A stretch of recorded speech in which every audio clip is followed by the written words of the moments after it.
guided more than 25 students, and they have completed their PhD under his supervision, and few more people are in the pipeline to complete their PhD. He has guided good number of ME theses, and very notable achievement is he has published more than 300 papers in highly referred SCI Scopus Index journals and conferences of repute. It is a great thing that we have majority of our research work in this institute goes to his credit, and he has been a recipient of the prestigious Boyscast Fellowship of DST. He was also awarded with SCRC Visiting Fellowship, INSA Visiting Fellowship, UGC Visiting Fellowship, Distinguished Faculty Award, National Educational Excellence Award, and so on. And he has been a traveler to many countries abroad, and he is also the committee member of various top level committees of Government of India. And one of his notable achievement, he is a very tech savvy person, and he is actually started using these Google tools, especially Google Hangout, for conducting faculty development program as a new dimension to digital pedagogy during his tenure in NITTR. And you believe me or not, yes, when this online teaching was not so much, under his leadership, NITTR has conducted more than 50,000 plus teacher training programs through Google Hangout. So these kind of innovative technologies, innovative things that he has brought into the culture of NITTR, and he is a very strong believer and preacher of thinking, think good, do good, and be good. And he is a very, as I told you, he is a tech savvy person. And this socio-digital pedagogy is the brainchild of our director, Professor S.S. Patnaik sir, and he has coined this word during this pandemic situation. Sir, it is over to you. Thank you, Professor Srinivas. Can you see my PPT? Because yes, sir. Yes, sir. We can see your PPT, sir. Okay, so it is visible then. Yes, sir. Okay. So good afternoon to everybody. Namaskar. In fact, I was supposed to take your one session in the morning. Unfortunately, there was a short circuit yesterday in our computer science department, and all night they tried, but only in the morning we could really restart our server. Nevertheless, when Professor Srinivas told me I had a meeting, I defer that to now 1:30. So hopefully by 1:30 I'll do justice whatever I know to deliver to you. This concept of this socio-digital pedagogy is an outcome of the present day requirement. So in that context only, we are just bringing something in front of you. But before I take this socio-digital pedagogy in front of you, I would like to take you back in timeline to our old glorious history of Nalanda and Takshashila. If you see the Takshashila education system, you'll be surprised that the education system was mainly for higher education, the so-called multidisciplinary education which we are now being advocated. This system was already existing. People were using these multidisciplinary activities. The teacher autonomy was ultimate there, where today in NEP 2020 we talk about the teacher's autonomy. It was already in practice in this country, where the student's degree used to be based on when the teacher gets satisfied. The examination used to be there, but the student used to get a degree only when the teacher used to get satisfied. That is the type of autonomy teachers they used to have during that time. The school name used to be against the teacher. So basically the schools were known by their teacher. Similarly, Nalanda, if you see, it was 9-storied library. Now, how many of our institutes are having 9-storied library? I doubt. 90 lakhs manuscript. You see the type of knowledge database they used to generate. And when it comes to FSR, the faculty-student ratio, 10,000 students versus 3,000 teacher, 1:3. That is the best personalized learning which was practicing in this country. So therefore, the system of personalized learning, experiential learning, and teacher autonomy, all those things were existing in this country. Just to quickly run over the National Education Policy 2020, if you see, today they talk about multidisciplinary education system, faculty institutional autonomy, revamping of curriculum. Without pedagogy, assessment, all those change, transformation, it is not possible. Quality online education is required. Academic bank of credit. We used to have one director 2005 here in NITER Chandigarh who used to talk about passbook of credit. He in fact was insisting that come out with a method that where our training can be converted to some credit and accumulation of this credit can lead to some degree. Somehow this we could not do it, but he was advocating for that, Professor O.P. Vajpayee here. Multidisciplinary education and research university Meru is also talked upon here, and vocational education, they want a complete transformation. International is another requirement. Even mentoring is also being advocated well in the new education policy. So higher education has to go through a lot of changes where our involvement is really important. When I look to the strength of ours, then we see that almost all 11,000 technical institutes in the country. And when we look to this intake, it is almost all 33 lakhs and faculty is almost all 5.6 lakhs. So this is a real strength of this country. But when we look into this strength being utilized, our integration with the industry is really poor. If you see the integration with industry, which is a recent 2018 report of AICTE and CIA, it shows that only 19% institute out of these 11,000 are having platinum linkage. What is this platinum linkage?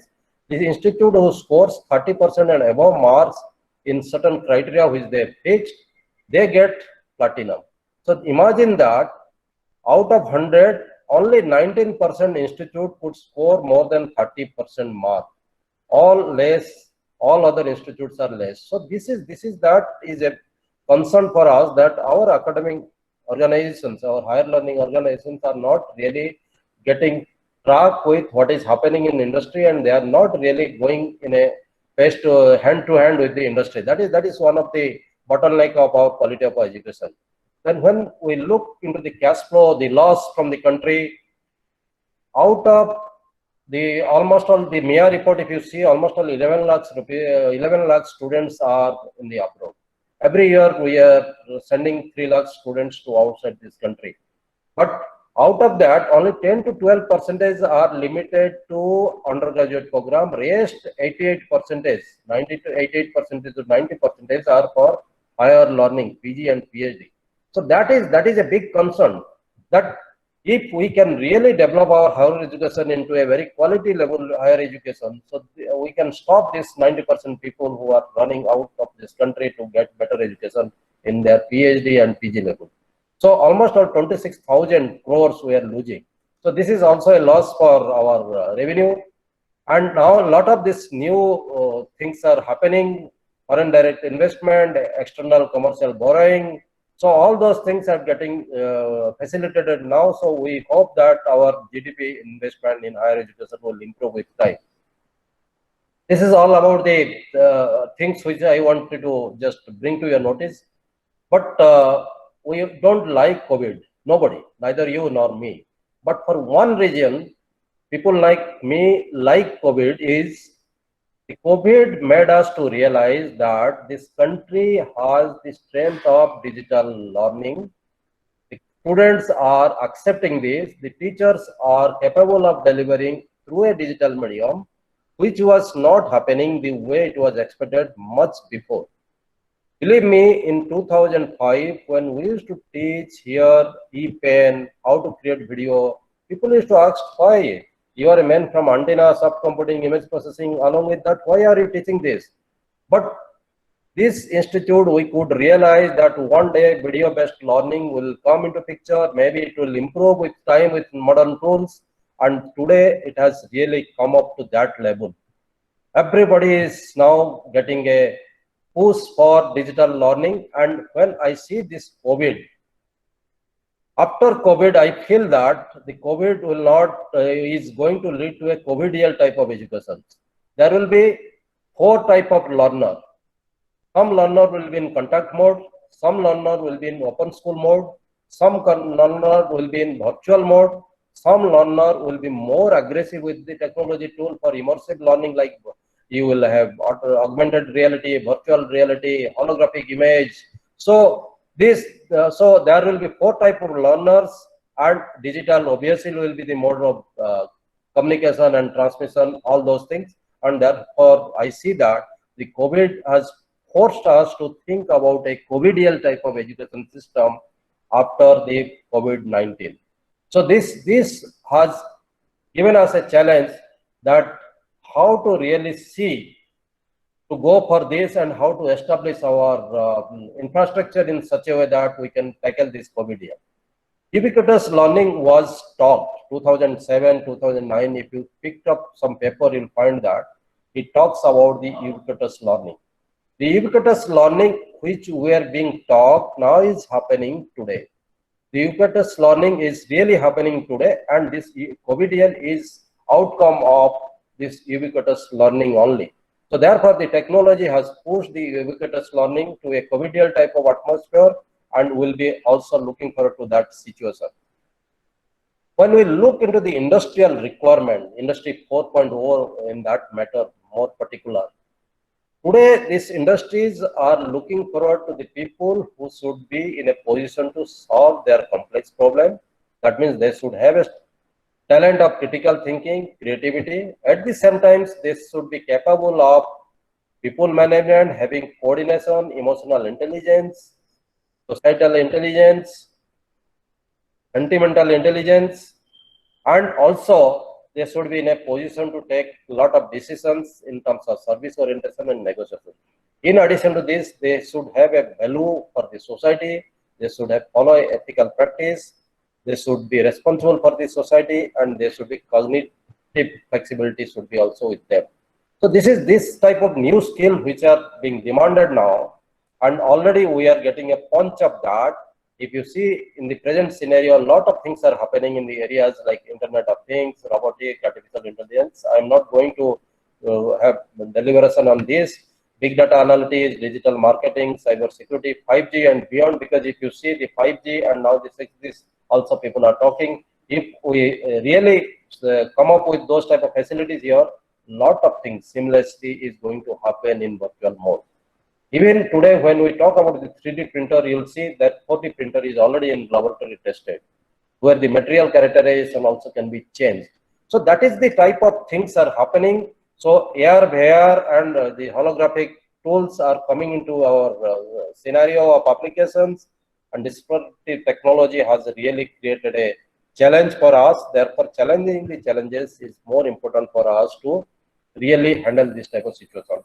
Fortunately, some key driving factors are now presently available, which were not available few years back. So therefore, the cyber physical integration is going to be more seamless. You will one day will realize that a contact person, a C person I say, and a remote person which is electronically connected, E person, there will be not much difference between a C person and an E person because of this cyber physical integration. And that is being possible because a lot of things are happening in the area like augmented reality, Internet of Things, virtual reality, autonomous system, cloud, big data, machine learning, cyber security, so many things. The three driving factors are now available. The tools are available. People are getting acquainted with this tool. So once the masses they start using those tools, I personally feel that the cyber physical system will have a seamless integration. And once it is having a seamless integration, the system level integration will facilitate a lot of activities in the virtual mode. Now, when we look into the real practical scenario of using this technology, giving the quality delivery, then it is a worrying factor that the Deloitte reports which says that this country lacks quality faculty in terms of almost all 80%. When I say quality means it is technology, knowing the technology, enabling the technology, and delivering through a technology all their expertise. So that way the faculty, almost all 80% people are not very much comfortable with that.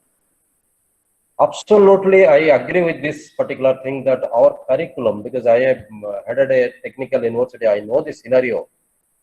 So our curriculum is absolutely outdated, and therefore this is a big bottleneck. Absence of fresh curriculum is almost on 64%. Global perspectives, as we are not really delivering that type of quality higher learning in terms of research, in terms of MTech thesis. So quality perspectives, our global perspective is also low, only 43.5%. So these are all serious concerns which are coming in front of us. So how to address? All these problems are known to almost all everybody. How to address? So when we look forward to addressing these issues, then I as a person, when I am leading an institute, I could realize that, look, individually you cannot do this. The requirements are so enormous. Your strength is not that you can really holistically meet every requirement. So therefore, the approach is that move from silo to networking. So how do you do that?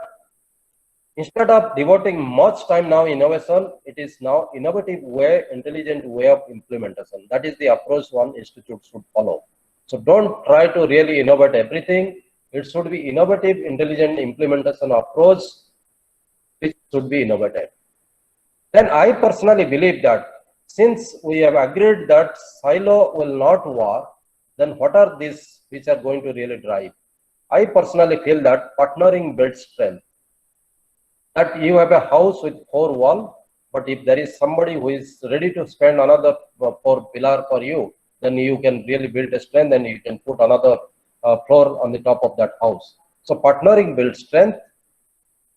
Networking creates wealth. You have 2 equipments, I have 5 equipments, our student will have 7 equipments. So networking creates wealth. And I strongly believe that you have to empower the faculty. You have to empower the people who are going to be accountable for this thing. So empowering is progress. So partnering builds strength, networking creates wealth, empowering leads to progress. So that is the mantra which I follow here. So when we look into this, if we follow this strategy, then obviously this type of university will be coming into picture.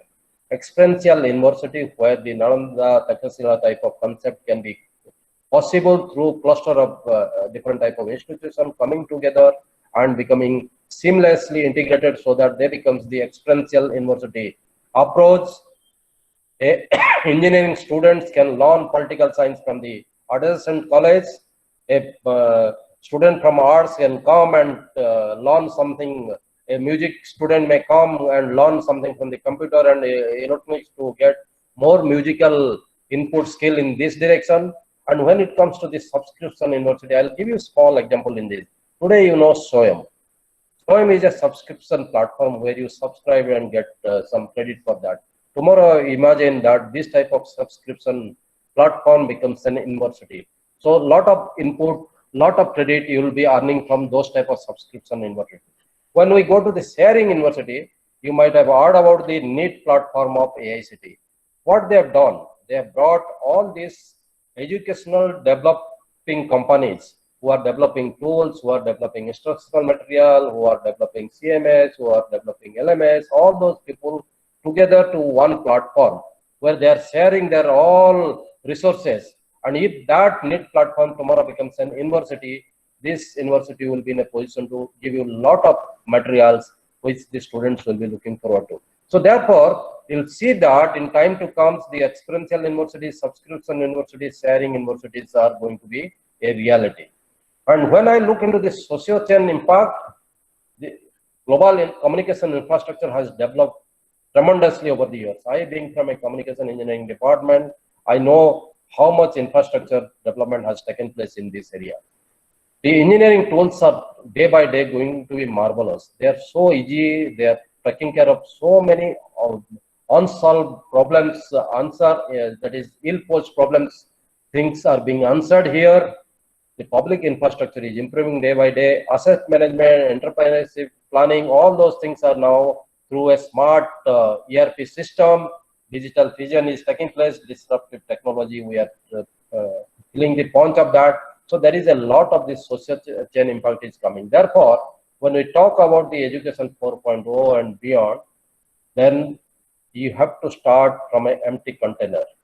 you as faculty member cannot just put your terms now. 60 years we put our own terms, because of which today we are in this situation that people are talking, your students are not acceptable, you are not having that type of recognition. So now we have to start from an empty container. Somewhere I request our faculty colleague to be very open-minded in this concept. The definition of basic has changed. If you see today literatures, lot of things are happening to change the definition. You cannot tell that a student, when he attains a teenage, only will climb the tree. A small boy also is capable of climbing the tree. You must believe in that. And very seriously, we have to think about that, whether the Hamiltonian approach model of the education will follow, where research is the core for the university studies, where in our NEP 2020, if you see, they are emphasizing that some university will be more towards education, some university towards research only, some university will be education and research. That's why Meru is coming. So all those things are being discussed, and that is the way. The important thing is that the change is inevitable. Challenging the change is the important aspect. You cannot run away from the challenges. So basically, challenging the changes is the approach, but for that, you have to have a forecasting approach. You must know how to forecast, and what if analysis, you must do that. Let me tell you, now it is almost all 6 month time we are in COVID-19 situation. Believe me, Professor Srinivas is there, maybe some of my colleagues might be listening to me. Exactly 6 months beyond. Now, if I say it is 1 month from this date, 1 month before I used to talk to my student, my colleague here, faculty colleague, look, we have to get ready that I am foreseeing that there will be university without any university building, physical building. There will be institute, there will be no physical boundary for those institutes. So let's get ready for supplying the instructional material, conducting the class, giving them the platform for this type of environment. In fact, we had started working in that, and I even signed one MOU with Bharatiya Shiksha Mandal, naming it as a Equally University, where we wanted the university to be in cloud with 4 NITR system, will provide training materials and will be a global teacher, technical teachers training university. So that way we signed a MOU in the month of December in this institute. But I never imagined that the COVID will come and the thing which I was discussing will just come like this, and we'll have a similar situation which I was talking to my people. So under these circumstances, it is very important that we must realize, we must forecast and get ready for those things which you are forecasting. Fortunately, in this institute, we have a marvelous studio. Our media engineering department studio is right in front of you. So we have that facilities, and we are in a position to explore that. One of the exploration is that when 2012 we are discussing this particular parameter, we could realize that dissemination of information is highly important. And how do we do that? How can we reach to the people? I just wanted to say hi and congratulations. I know, congratulations. That is very good. Thank you. So what we wanted to do during that time, that lot of informations were available with us. We wanted to disseminate those information. And it clicked to my mind, YouTube is already available, where I did not spend money in buying a server and doing all sort of things. So we created a channel called NCTL in YouTube. This is the NCTL is a YouTube channel. We have not spent any money on that. And you'll be surprised today that 2012 September, almost all, you imagine in a 7 years time, we have 15.5 million viewers. It has 15.5 million viewers. Subscribers are almost all 1,33,000 people are subscribing this channel. And if you see, the US is the second largest viewership in so many countries. They are really taking advantage of our channel. You can go to the YouTube, you can see that. So that is the way, like always you should not think that if I get money, I can really find out a solution. No, you have to think that under these circumstances, how to really go ahead, how to move forward. Then automatically the solution will come to your mind. That is what the free open source tool, like FOSS, I used to advocate like anything much before. So I am convinced a lot of things are available in the ecosystem that we must utilize those available resources to really develop in the ecosystem. Now coming back to the particular situations where if you see today the virtual education's certain difficult propositions I am bringing in front of you, the challenge in front of us is how to get connected to that remote learner who has a very low bandwidth or almost no bandwidth. Can we connect to a remote person who is not having a bandwidth or who is having low bandwidth? Then assuming that everybody has devices, void, bring your own device. Assuming that everybody has devices is also not correct. So therefore, how to really fulfill this void, bring your own device approach? Can we create a mobile bank? Many of you are having multiple mobiles. You don't use even your old mobile, which is 6 months old. Why can't it can be given to a library and it is refurbished, and we bring out some mobile banks where the students can really issue like they issue from the book bank and use it, and once they finish their degree, they return it. So the material can be loaded in that, even no bandwidth or low bandwidth situation, those material can be offline used. Then how to go for an individual attention when you have 500 people in front of you? So this is also another thing which needs to be discussed. Challenging the unethical practice. Your camera is on, your camera is, you switched off, your connection is on, but you are sleeping, you are not attending the class. How those type of dishonesty, unethical practices can be taken care of? How to really take care of the hard experiment of mechanical engineering, electrical engineering, civil engineering when the remote student is away from us, and how to create that personal touch when the student is in front of you, he likes you, he has a chemistry with you, when you talk something, he believes you, all those things, how to do that when the student is not in front of you. And therefore, the developing as sometimes the student, you know, when they stay in hostel, they get to learn how to share the things, how to care for the friend, how to build a team, all these personality development, how can you do in a remote learner? So basically, transforming a remote learner, e-person I name them, to a real contact person is a challenging job in front of us. It is a big task. A remote learner to be transferred to be a contact type of learner. That is a big challenge in front of us. So that is what, when I look into these particular challenges, how the things are happening, how the ecosystem is now, the socio chain is helping us, then I realize that today the learning is not confined to any institute. Today the teaching learning is not confined to any university. It is not confined to any boundary. The learning is now has reached to a learning society. How do you really define that? Because this learning society is now seamlessly connected by the digital technology. I will discuss on this thing, where the cooperation, collaboration, connecting, contributing, customer-oriented, cost-effective approaches are being discussed. So when the learning is now in this society, the teaching learning ecosystem is a learning society now, your pedagogy, which is applicable for contact mode, ICT mode, or so-called the blended mode, is not acceptable. You have to think about a new norms of socio-digital pedagogy, because your learning is in this society. And how do you do that? Now coming to the options. You see, the students are having many options. So curating this option, connecting them, putting them to that learning ecosystem, the teacher and the student should be landing in the learning ecosystem. Then only you will see that they will be really going well. And when there are many possibilities available, we have to curate that, help them how to do that. And the socio-digital pedagogy, when the remote learner is away from you, you have to really focus on making your activities as teacher that the students get all these ease. He gets excited, he gets engaged, he gets enforced, enabling, encouraging, enhancing, embracing, empowering.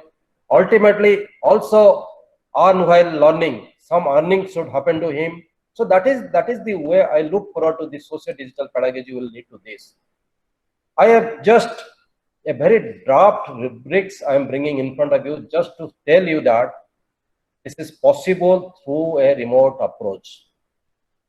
Look, when we talk about a socio-digital network, the figure I have not put it here, the socio-digital network is something like that. The student has now choices of basket.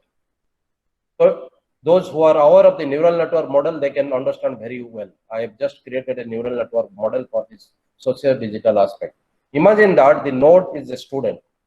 Then they have various, in the first layer, first hidden layer, he has baskets, different basket, engineering basket, medical basket, law basket, commerce basket, finance basket, management basket. So now he has the choice to choose the subjects. So depending on his prime goal, he'll be picking up the subject from different basket. Once the subject is picked up, then in the next layer, he has the option, what is the learning platform. Maybe contact mode, he'll go to a particular institute or a university, read there. Maybe some of the subject he will take from virtual, something from contact blending. Something is fully virtual, maybe open. So like that, he will have next layer, the second layer will have the platform definitions. Then after that, while going through this course, in between he takes a decision, look, now I want to join a job and come back. I don't want to finish my degree right at this moment. I don't have money for that.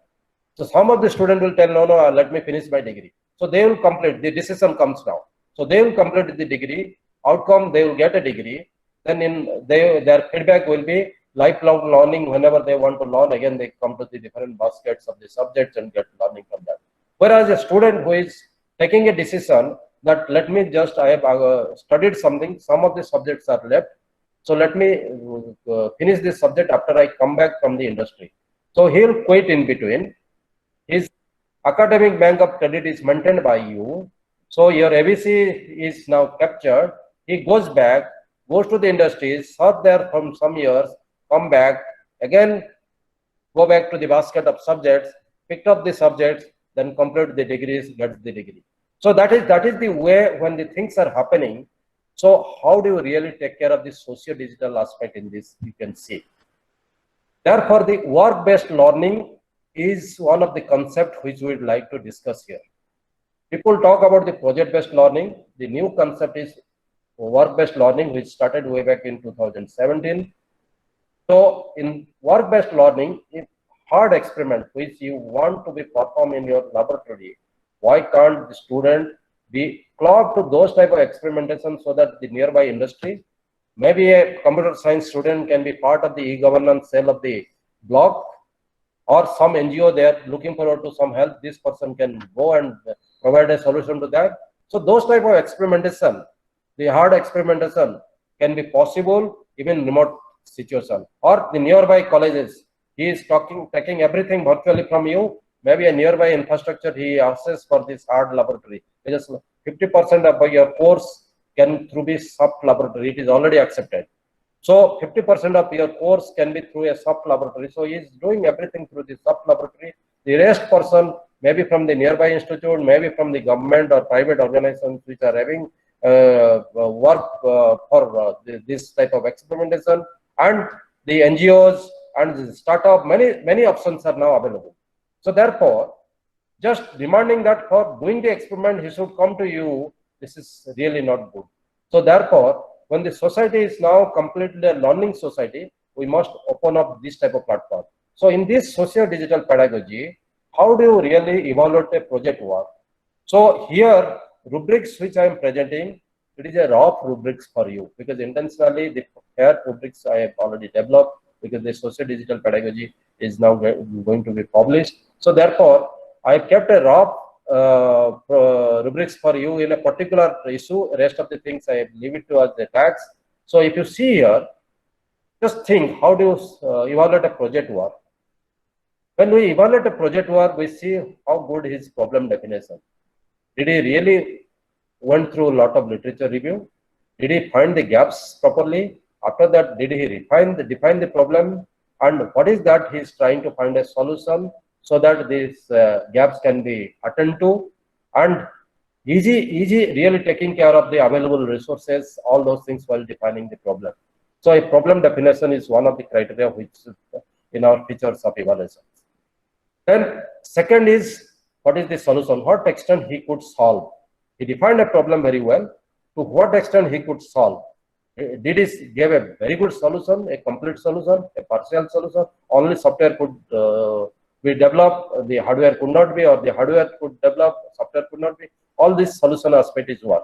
Then once these two things are there, then how good he is at presentation, how he is presenting, what is his communication skill, all those things, I'll come to that. Then finally, we go through the reports for documentation. So if you see broadly, a project work is evaluated, is assessed by this. So these assessments are in the problem definition, solution, presentation, documentation, and finally you get the evaluation for that. So if you take the first one, the problem definition. So I have just given you a rough rubrics for you. So the problem definition is how much relevance it has. What is the problem mapping he has done? What is the resource evaluation he has done? So like that, I have given strongly addressed, partially addressed, poorly addressed. Also, I have given a remarks here, like the team versus individual overall contributions. How can you really go for assessing? So that is the way that the rubrics has been defined here. So the rubrics shows that this is let me repeat again. This is not a complete concrete rubrics. The people who are good at rubrics writing, please you modify this. You'll find out a fantastic component of rubrics for this.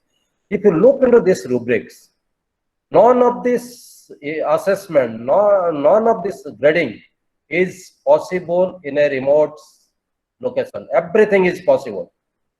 Everything is possible in remote location. So why the project evaluations or the project work cannot be assigned to a student even if he is in remote location? This is possible. So the problem definition part of the projects is very well, whatever we are doing in a contact mode also can be done in a remote mode. This is what I want to show in front of you. Coming to the next, the solution. The solution rubrics takes care of creativity, how much creativity he has shown, what is the methodology he has used, and what extent the results have been obtained. So when you see these three components and go through the rubrics, just read the rubrics and individual assessment, also the criteria I have mentioned here. So if you go through this, you'll very well realize that what you are doing today in contact mode, this can also be possible in a remote mode. So therefore, the remote approach of solution, finding the solution to the project is also not difficult. It is possible. Coming to the next one, the presentation. Like I am doing a presentation now. So remote presentation is possible, and the rubrics is content of flow, speaking, team spirit, and team bonding. So these three components, you can enhance more components to assess them. So that is the way. If you see here, this is also remotely possible. So the problem definition is possible, the solution is possible, the presentation is possible, and documentation is easily possible. So when four components of the projects can be addressed, staying remotely, demanding them to come, have a presence in front of you, do the work, is not fair. So therefore, when in a typical case where a lot of people are working together, you are in a position to individualize, assess, then why not to follow this type of approach? If required, then we can go for third-party assessment also. So therefore, when I see the socio-digital pedagogy and the new NEP 2020, then I am very much convinced that what are the transformations which are required. The transformations needed definitely first in curriculum. The curriculum which you are designing for contact mode of person, you cannot really directly map to a e-person. So this needs a transformation to suitably fit into the e-person's requirement. E-content, e-learning management, e-communication, this interactive mode, because you have to give a feel that the student is almost all in front of you. assessment is a challenging job. Assessment and evaluations, because formative assessment are to be done. The assessment should be more from the Bloom's taxonomy from level 4 onwards, so that they get a challenge to be challenged. So those type of assessments are to be defined and developed, and this is a big job by faculty members.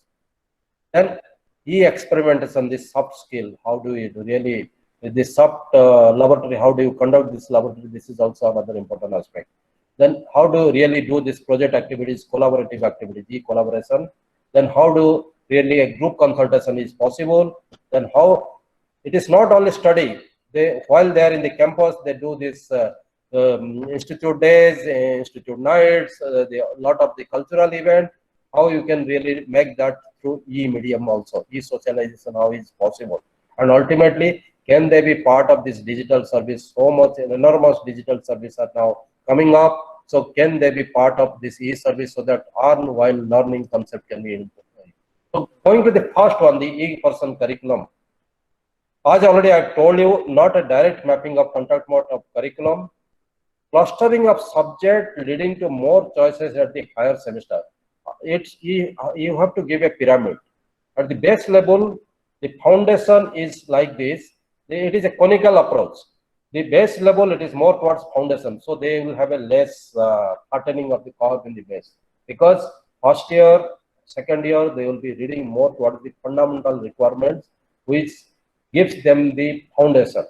As they go up, then they will be going like this. So they are expanding. A person, let me give you an example, because in my house, I faced this personally. My daughter was going through the mechanical engineering subject. All of a sudden, after second years, because initially she picked up mechanical because she wanted to do some MS in biomechanical engineering in US. But all of a sudden, after second year, she took a decision, no, Papa, I'll go for the management. So let me prepare for CAT, I'll join some IM institutes and I'll go for the management. But when she started picking up the elective subject in her university, which is a very old university, the oldest of state of Orissa, 1954 established institute, that place, all the higher semesters were more confined to mechanical engineering. Only one subject, which is industrial management, which is commonly generally offered in all the engineering colleges, that was the only subject she studied in terms of management. Now she has qualified CAT, she has joined a very renowned management institute. I am saying that if she would have given more subject in management, she could have done, it would have been more beneficial to her. Now she's reading a lot of this other type of subjects. I'm seeing that.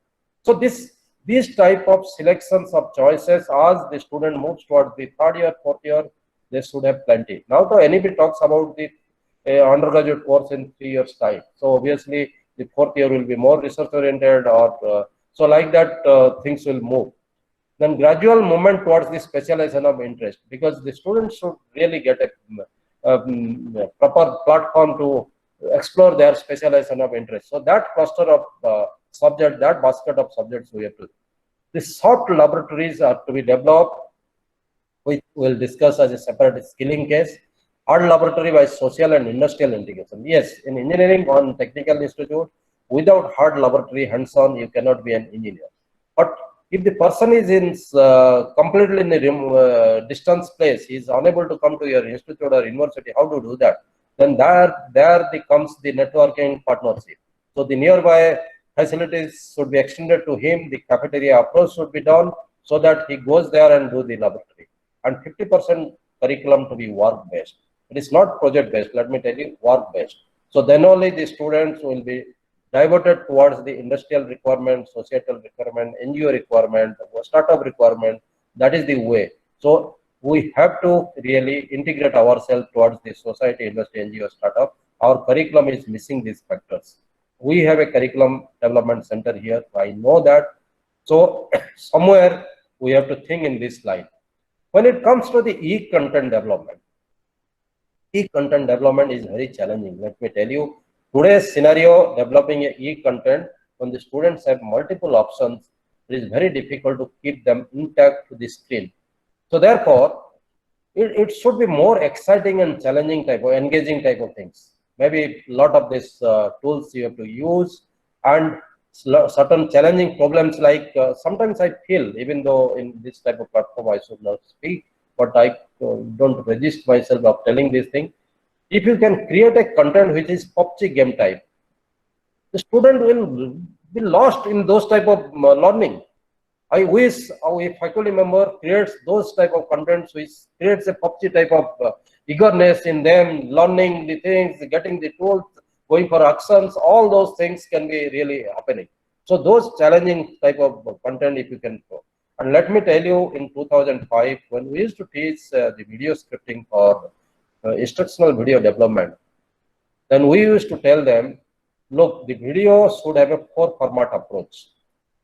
You cannot keep only a single format in front of you. You must go on changing. Sometimes the speaker dominance, sometimes text dominance, sometimes animation dominance, sometimes the self-response dominance. For example, if you are teaching Newton's law, when you are writing the statement of the Newton's law, the student should know what is the statement. So therefore, your screen should be more on the text. I say this is a text dominant. When you are explaining Newton's law, you are in front of them. So it is called the speaker dominance. But now to explain that, if you are showing some animation on some video, then that should be in the main screen. You should go back. So that becomes the animation and video dominance.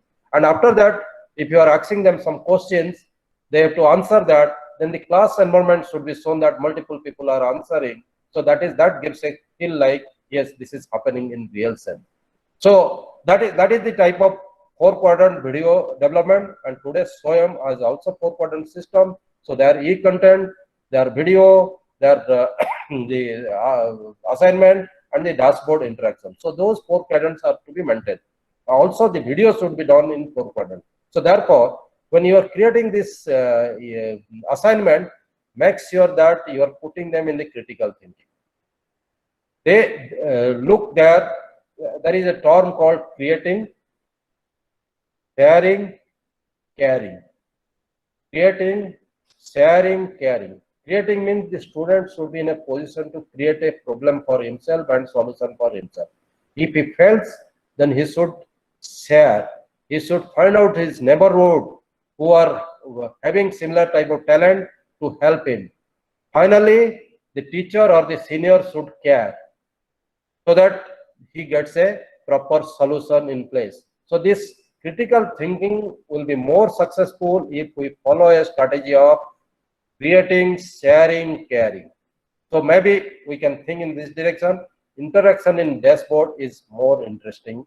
You have to make more interaction. Pre-learning materials should be given to them. They should come learning, and you should go for more discussion. Coming to the e-learning supporting system, whether it is a learning management system or CMS content management, all these things are going to have really a different type of jump when you see that a lot of these AI support machines are going to come. So when you are having an AI support machine, then you are in a position to really create a profile of your students. What is their pre-learning knowledge and competency?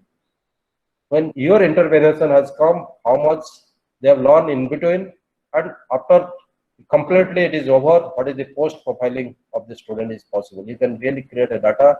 Those data analytics are possible, and accordingly you can create a pace for the fast and slow learner. So basically I see the successful approach of the learning will come where the teacher will tell, now we have finished this course, you can go and start another course. A slow learner will be told, no, you have not completed, you have to follow this thing. So that is the things which I'm saying. Then the e-communication platform, what we are using, whether it's a Google Meet or a Microsoft Meet, WebEx, Rainbow, or GeoMeet, you name anything, they were never prepared for running your class. They were never prepared for this type of activities. They were meant for something else. When we started Google Hangout way back in 2012, I was finding a solution, so I got this Google Hangout and tried interactive class through that. Lot of things have changed with time. That's why Google Meeting is possible today. But you have to really customize this. We have started working in this area. We have hired a professional company as our partner, ULEC, and with the support of ULEC, we have now created our app. And with that app, now we are creating those type of things where the communication network is integrated with LMS so that we don't change our platform. The same platform, with low cost bandwidth. The compression techniques are used in such a way that it takes less bandwidth, but gives the effect the way we are getting now. So more or less, I will not discuss this slide because this slide shows that my team, they did a extensive comparison in terms of so many facilities available in different mode of transmission. So that is the way we choose our platform and working on this platform. When it comes to the assessment, evaluation I'm not talking, evaluation is the end. When it comes to the assessment, this assessment should be formative assessment. And those assessments, how do you do that? Proctor assessment, which should be, you should look forward to a possibility of happening this in the low bandwidth scenario. If in case they don't have a bandwidth at all, your assessment cannot stop, so you must go for a plan B. So your network support team should be there. Maybe a neighboring institute, maybe a neighboring NGO, maybe a neighboring industry should come forward to help you in this respect. And how do you assure the ethical honesty in assessment? And if required, there may be a third-party assessment for this purpose so that we maintain the quality of our assessment. Now, going for the experimental approach, as already I have told you, 50% laboratory can be done through soft lab. We are doing it, virtual lab. Now things will move with time. Lot of facilities are coming, but the bottleneck in the software lab is the operating manual. So the role of the faculty is to really create a handouts and supporting operating manuals in such a way that the students get all support as if you are in front of him. He is in a position to get all support to perform the laboratory as if he is in front, you are in front of him. So that is the way the operating manual should be discussed. And example, laboratory should not be only do this, do that. There should be some tasks in the laboratory which force them to challenge that. So automatically the creativity, critical thinking will come into that. Learning analytics also will come into that. Therefore, this experimentation, definitions of experimentations and giving a problem for the experimentations are to be in a challenging way. When the hard experiments are discussed, that hands-on is required, experiment handling is required, then you must look forward to the nearby, the nearest industry, NGO, government body, or the private bodies, even the nearby educational institute who can really help this remote boy or the remote student to get connected. So that is the networking or the partnership which we can look forward to. And basically, the knowledge should build up in such a way that it should lead to a specialization pertaining to that discipline of the interest. So gradually the students get into the deeper into these subjects in terms of hands-on also. Then going to the e-collaboration, lot of this center of excellence are being developed. Many institutes are having center of excellence. Many institutes are having fantastic lab, specifically not in all departments, maybe in some departments. So there, the institute laboratory are getting closed by 4 o'clock, 5 o'clock. So we must follow a cafeteria approach. The scheduling should be done so that this, their own student, they do from this to this, then the outside student, they come do it. So like that, a cafeteria approach, if we follow, these facilities can be extended to the remote learners and they can utilize these facilities. Also the revenue can be earned. Then now you see, when it is a remote learning approach, why can't you think of a champion faculty? Suppose a faculty who is extraordinarily good, we know in country that he is the man of this particular subject. So when he is delivering a talk, all our students are exposed to that particular faculty. Then the role of our local faculty comes as conducting the tutorial for them. So our class will be more like tutorial, more discussion, more assignment. Then in that case, our role is not removed. We are very much there, but our students gets benefited that the things which we used to waste time, they are now learning from a horse's mouth. And after that, we becomes a tutorial teacher, like giving lot of assignment, solving problems, and they are learning the subject much better way. So the champion faculty options in the national level is also one of the things is now seen. So this, and if we go for the cafeteria approach and repeatability obviously will be avoided. Then the expert community, the champion faculty can be drawn from academics, R&D, industry, so that people get lot of exposure from all the angles. And as already in sub-computing, we use a word called local. Local approach is that we look for, suppose you are finding a maxima, what you do, you go on calculating the local maxima. Then among the local maxima, we search for a global maxima. So Honorable Prime Minister is talking that way also. So this sub-computing approach of local, if you see, we can really look forward to the local optimization of the resources, giving the best to the student. After that, lending him towards the global one, so that local to global approach is possible through this socio-digital pedagogy approach. Then group consultations.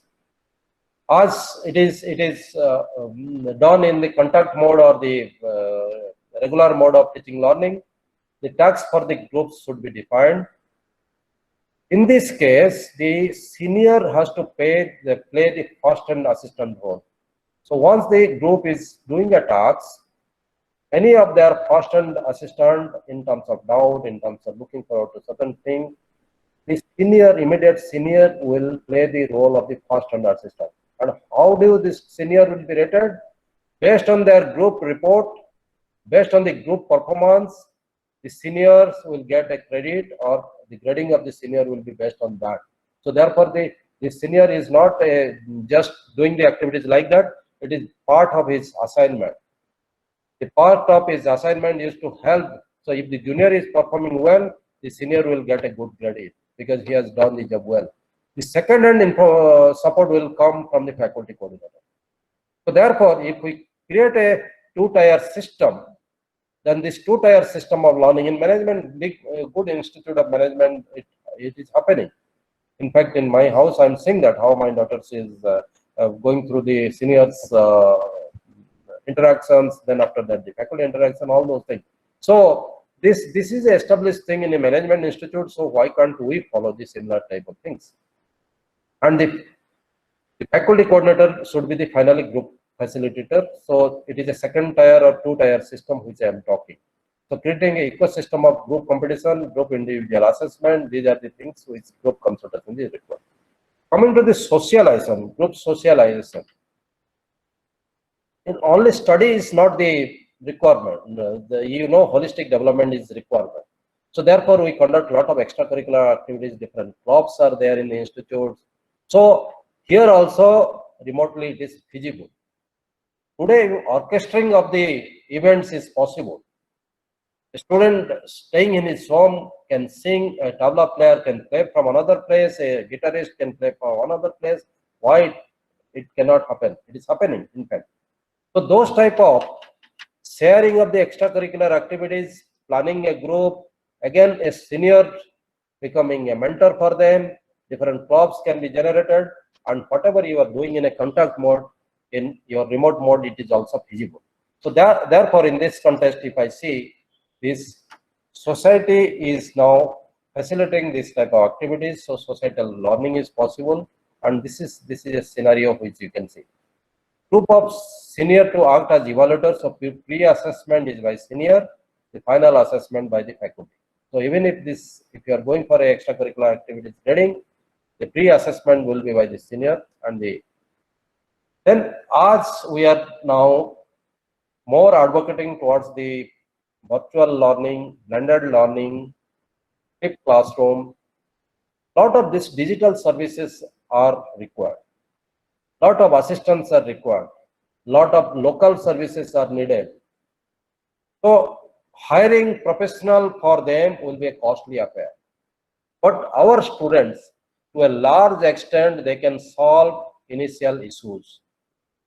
So therefore, while also in the studentship, they can be engaged in small activities of digital service of the institute, and pay something which is much less than what you are going to pay to a professional.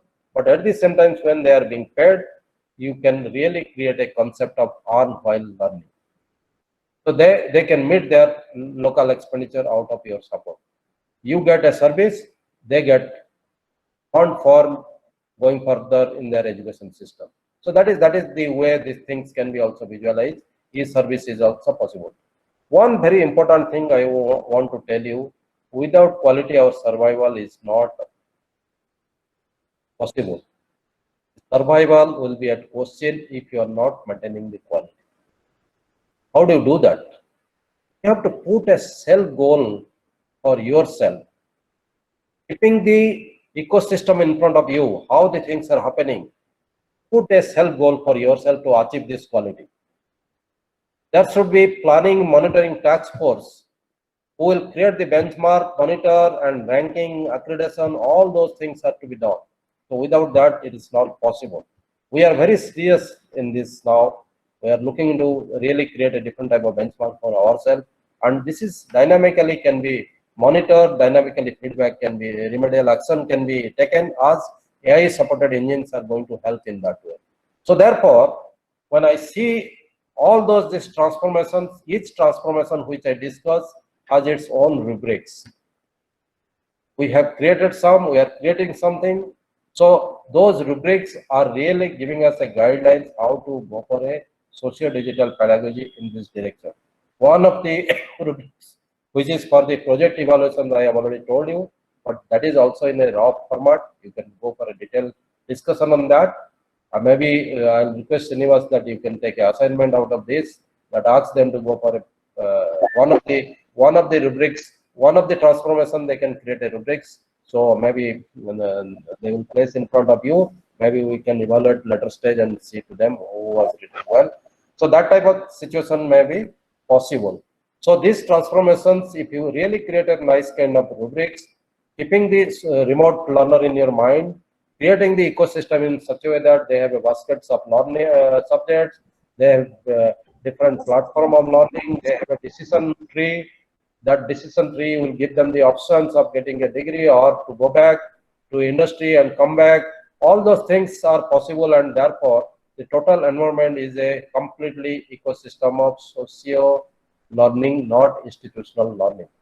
So therefore, the pedagogy needs to be addressed this way. You cannot tell that the teacher of your only institute is available to him. He can have a teacher from the Neverby Institute or maybe from a NPTEL environment or maybe from the Coursera environment. He has that option. So therefore, in this particular situation, you have to really do the activities in such a that you have to rethink about your pedagogical aspect. So what Professor Srinivas is picking as come up with this has lot of relevance. So he is talking about the two mode of applications where contact and virtual you want to integrate. But I am beyond. I am seeing that the people will be in contact, the people will be in open mode, they will be in ICT mode, they will be in virtual mode, they will be in immersive mode. So things are moving in that direction. Holographic, if you see the Microsoft tool, which has now generated a holographic image, if tomorrow it is happening, a MIT professor in his holographic image is landing in your classroom, is teaching you. So those situations are also coming in future. So we have to really get ready for this socio-digital pedagogy. And that is what is the advocate in this particular thing. And you see, in 2004, when I used to talk this type of talk, there are already tools available for micro detail analysis. Even the sentiment of the students can be analyzed. And 2014, when I saw this computational intelligence magazine, there was an article on certain tools discussing on sentiment analysis of the student. Means subject class-wise, when we teach, when you go out of your class, the tool will analyze how much you have penetrated to the sentiment of the student. That is the type of things computational tools are available. So in this type of situation, how can you expect that your orthodox approach, a contact mode approach, a simple virtual mode approach will do? It is not. So therefore, in digital consultancy and extension service, if you see, all these things are coming. Ultimately, the education will lead to a competency. In between, they will go through lot of, in education, lot of digital tools they will be learning, digital environments they will be learning. Student skill will be a different level. Recruitment support will be there. Virtual lab support will be there. Linking to all apex body or the supporting body will be there. Finally, they will be competent people. So this type of environment will be expected, and this is through the society only. So therefore, the final goal setting for our students is they should have the service availability. whatever industry they are looking forward to, they must be capable of serving that industry. They should be self-improved. They should be sensitive to the environment and society. Simplicity should be there. They should be sympathetic to everybody. Finally, they should be sustainable. So that is the type of goal setting when you are keeping for yourself. Your pedagogy cannot be this 50 years old pedagogy or 60 years old pedagogy which you have to follow. I strongly believe that the socio-digital pedagogy is a different concept altogether, where all these ubiquitous learnings are possible. All the sensor nodes can be connected. All the sensors resources can be connected. And that is what, how do you really deliver that roadmap is more important for us. And we are working on that. This is a concept which we have just generated, and we have started working on that. Very shortly, we will give you a full description on that for the country. So with this word, I thank you everybody. In fact, long back, I used to prepare how to create video lectures. So when I was watching this, my own old tube of 2012 to 2010, some methods, some tools are in this related links. So you can go to these links from the YouTube. You see how you can create a video lectures for yourself using Google SketchUp, Video Cutter. So many free discussions are here, free tools discussions are here. You can think to that. So certain images like the trees images, these that I picked up from the Google. So I thank you, the contributor in that. Thank you so much. Appreciate your time. I have a meeting, so I hurried up without discussing much on this topic. Morning, it was a good time for me, 10 to 1. Actually, it was a free time for me. Now I have a scheduled meeting at 1:30 because I deferred that meeting to 1:30. So that was my limitation. I was running fast. I didn't discuss much of the things in detail. But definitely, this is a concept for you. You have to ponder upon. Maybe you can provide a lot of solution to us. Thank you so much. Sir, thank you very much, sir, for your nice lecture. Sir, if there are any questions, I will pass on to you later, sir. Thank you very much. Thank you, Srinivasji. Thank you so much. Thank you, sir. Thank you. Sir, can we get the PPT, sir? It's been wonderful. PPT is for you. This is not a novel laureate PPT. It is openly given to you. So, Professor Srinivas, the PPT is for them only. Okay, sir. I will send them, sir. Yeah. Please share this PPT to all the participants who are interested. In general also, you please share. It's highly informative that I can use it for the MBA classes, sir. Wonderful content we have in it. Madam, actually, the transformation which I have discussed, I expect those people know how to know rubrics, develop rubrics. Please look into that. That will give a wonderful experience for you. So here I could not discuss because now I have to get ready for the 1:30 meeting. So I have to really go through some paper. So that's why I am waiting now. So once again, thank you so much. You just pass your question to Srinivas. I'll maybe on 11 in a validation session I can address. But okay. I'll request everybody this transformation as the assignment and create one rubrics for those transformations. Okay. Thank you so much, Srinivas. I take it. Thank you, sir. Thank you. Dear participants, thank you, and we will again start our next session at 2:30. So we will have a break till then.